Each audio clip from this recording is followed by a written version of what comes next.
Students, अब मैं आपसे सबसे पहले सेल्फ एडजस्टिंग प्रॉपर्टी के कुछ क्वेश्चंस डिस्कस करता हूँ। उसके बाद हर एक प्रॉपर्टी के कुछ क्वेश्चंस ऐसे करके डिस्कस करता चलूँगा।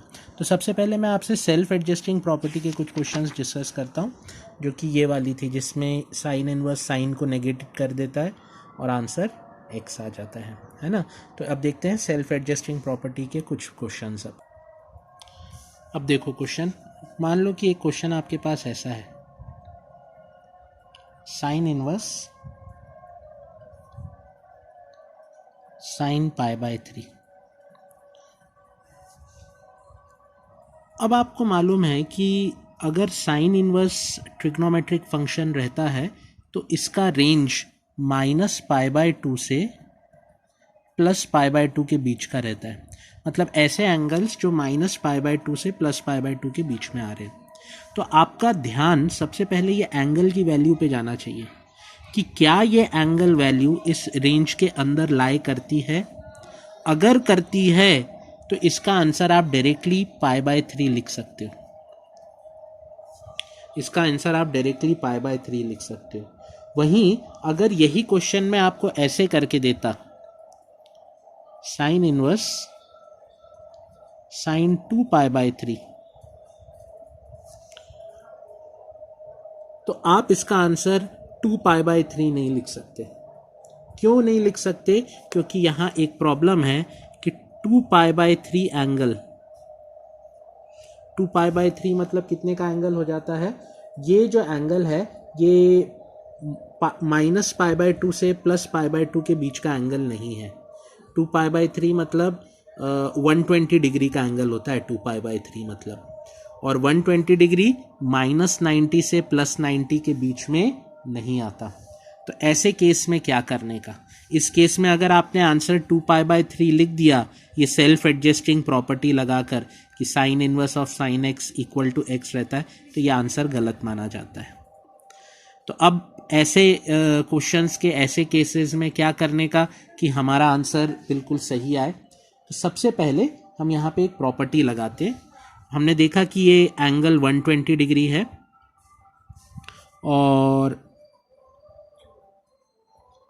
साइन 120 डिग्री को आप लिख सकते हो साइन 180 डिग्री -60 डिग्री लिख सकते हो ना। साइन 120 डिग्री को 180 डिग्री -60 डिग्री, और साइन 180 माइनस थीटा काय के बराबर रहता है? साइन थीटा के।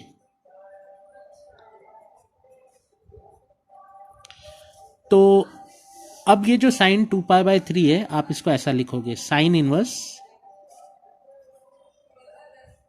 Sign pi minus π/3।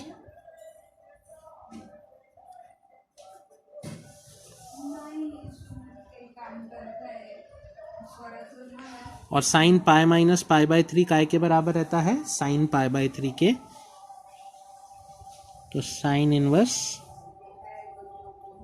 Sign π/3, sine inverse से साइन कट गया, आंसर आ गया π/3। ये इसका सही आंसर है। 2π/3 इसका सही आंसर नहीं है। ठीक है, तो ये वाले क्वेश्चंस में ध्यान रखना पड़ता है। अब जैसे एक और एग्जांपल लेकर बताता हूँ, यही सेल्फ एडजस्टिंग प्रॉपर्टी। मान लो मैंने ऐसा दे दिया, कॉस इनवर्स कॉस 7π/6। अब आप देखो कि 7π/6 जो वैल्यू है, कॉस इनवर्स जो ट्रिग्नोमेट्रिक फंक्शन है, इसका रेंज रहता है 0 से π।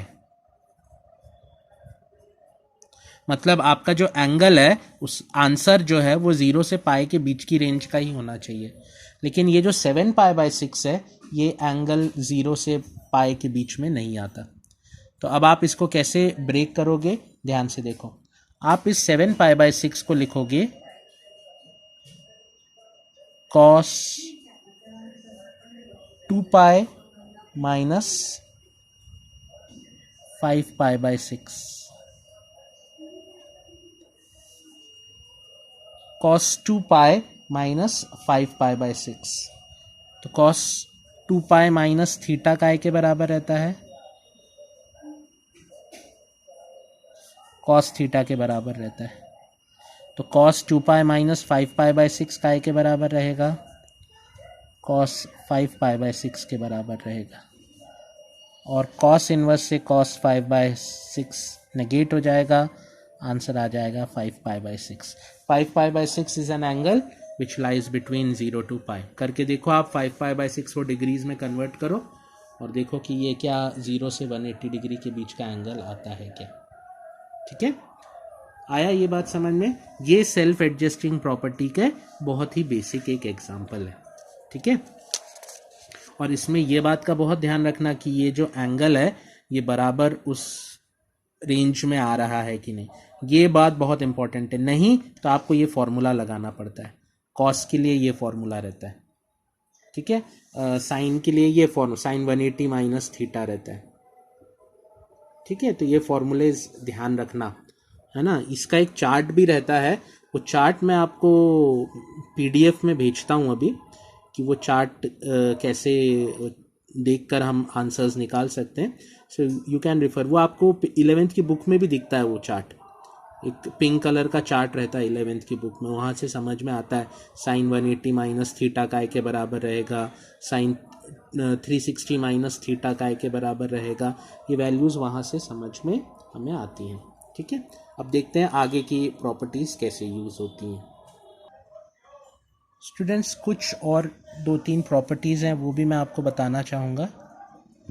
Sign inverse of minus x बराबर रहता है माइनस साइन इनवर्स एक्स के।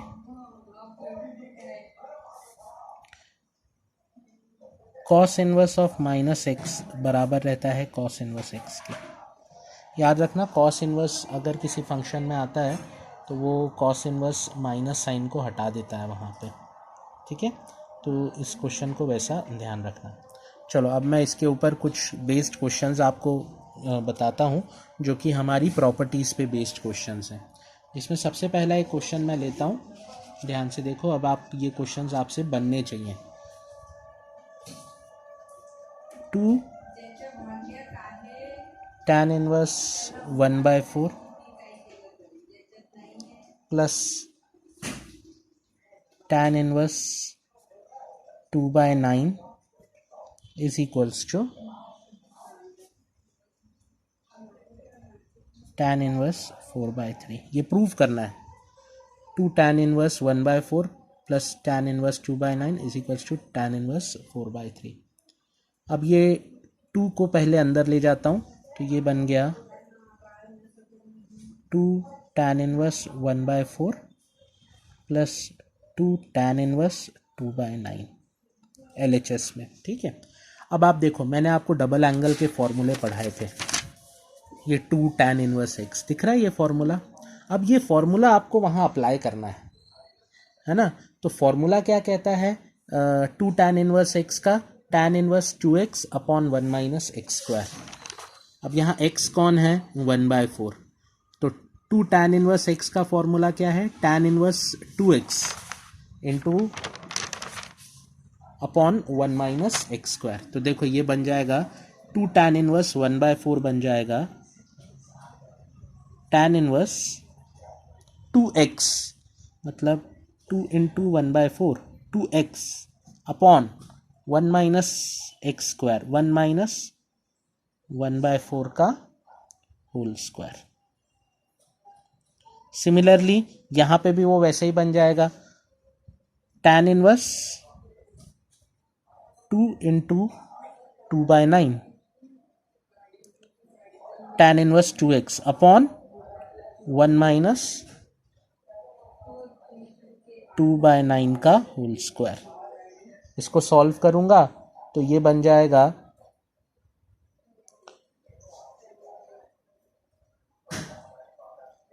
tan इनवर्स, इसको आप सॉल्व करो अंदर तो इसका आंसर आ जाएगा tan inverse 8/15 plus tan inverse 36/77।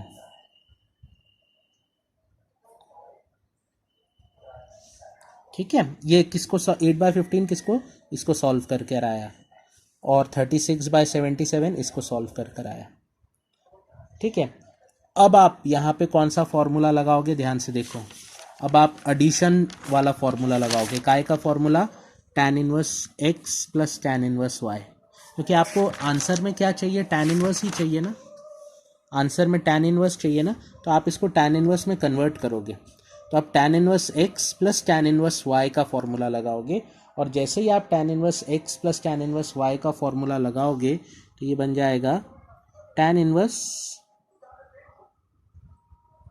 x plus y 8/15 plus 36/77 upon 1 minus x Y,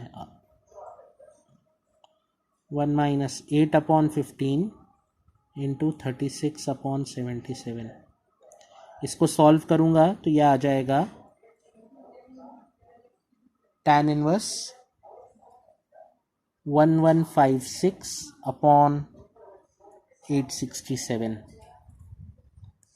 इसको सिंप्लीफाई करा तो ये बन गया 4/3, और यही मुझे प्रूफ करना है कि ये tan इनवर्स 4/3 के इक्वल है। मतलब देखो, इस क्वेश्चन की शुरुआत डबल एंगल वाली प्रॉपर्टी से हुई, पहले वो प्रॉपर्टी अप्लाई हुई, उसके बाद ये रिजल्ट्स आए, फिर उसके बाद tan inverse x plus tan inverse y वाली एडिशन सब्सट्रैक्शन वाली प्रॉपर्टी अप्लाई हुई, और फिर फाइनल रिजल्ट मुझे tan इनवर्स 4/3 मिला यहाँ पे। Is this clear? ये बात आई समझ में आपको कि कैसे एक के अंदर एक प्रॉपर्टी यहाँ लगती चली जाती है। अब ऐसा क्वेश्चन, अभी तो मैंने 2 वाला दिया, 4 में भी आता है, 3 में भी आता है ना। 4 में कैसा आता है ऐसा क्वेश्चन, ध्यान से देखो। अब देखो 4 में कैसा क्वेश्चन आता है, भी ऐसा भी आ सकता है, tan inverse 1/3 plus tan inverse 1/5 plus tan inverse 1/7 plus tan inverse 1/8 is equals to π/4। ये प्रूव करना है। अब देखो 4 tan इनवर्स है, तो अब मैं 2 पे फॉर्मूला लगाऊंगा, इन दोनों पे फॉर्मूला लगाऊंगा और इन दोनों पे formula.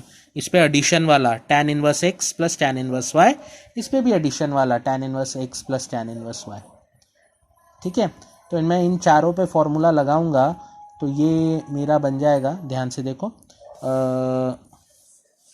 tan inverse x plus tan inverse y होता है tan inverse x plus y upon 1 minus x Y.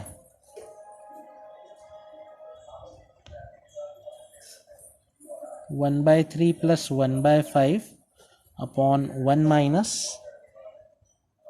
1/3 into 1/5 plus tan inverse, इन दोनों पे भी लगा दिया formula, 1/7 plus 1/8 upon 1 minus 1/7 into 1/8।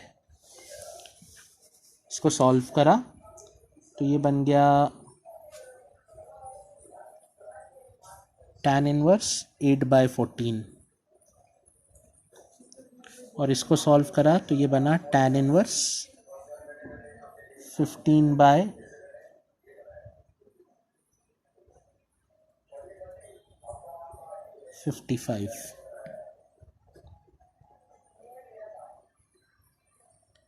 8/14 और सिंप्लीफाई हो जाता है तो ये बन जाएगा tan inverse 4/7 plus tan inverse 3/11।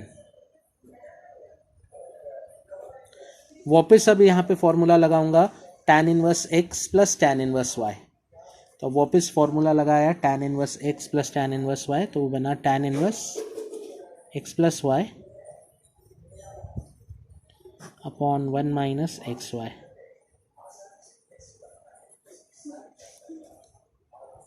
और इसको सॉल्व करा तो आ गया tan इनवर्स 1 जो कि बराबर रहता है π/4 के। आया? मतलब देखो रिपीटेडली फॉर्मूला लग रहा है, एक बार लगता है उससे थोड़ा छोटा हो जाता है सवाल, फिर से फॉर्मूला लगा, फिर से थोड़ा छोटा हो गया, और फिर फाइनल रिजल्ट अपने आप आ गया। मतलब 4 बार tan इनवर्स फंक्शन था जिसमें आपको 2 बार फॉर्मूले लगाने पड़े, एक बार इन दोनों के लिए लगाकर आपने फंक्शन को छोटा करा, एक दो फंक्शन में से एक फंक्शन बनाया, ये दो फंक्शन में से एक फंक्शन बनाया, फिर एक एक बनकर आ गए, फिर से फॉर्मूला लगाया, फिर उन दोनों में से एक बनाया और वो एक का आंसर 1 आया, तो tan इनवर्स 1 π/4 के इक्वल होता है। मतलब आपको रिपीटेडली फॉर्मूला लगाना है, फॉर्मूला आइडेंटिफाई करना है कौन सा लग रहा है और उसको अप्लाई करते जाना है और आंसर बाहर निकालना है। ठीक है, ओके।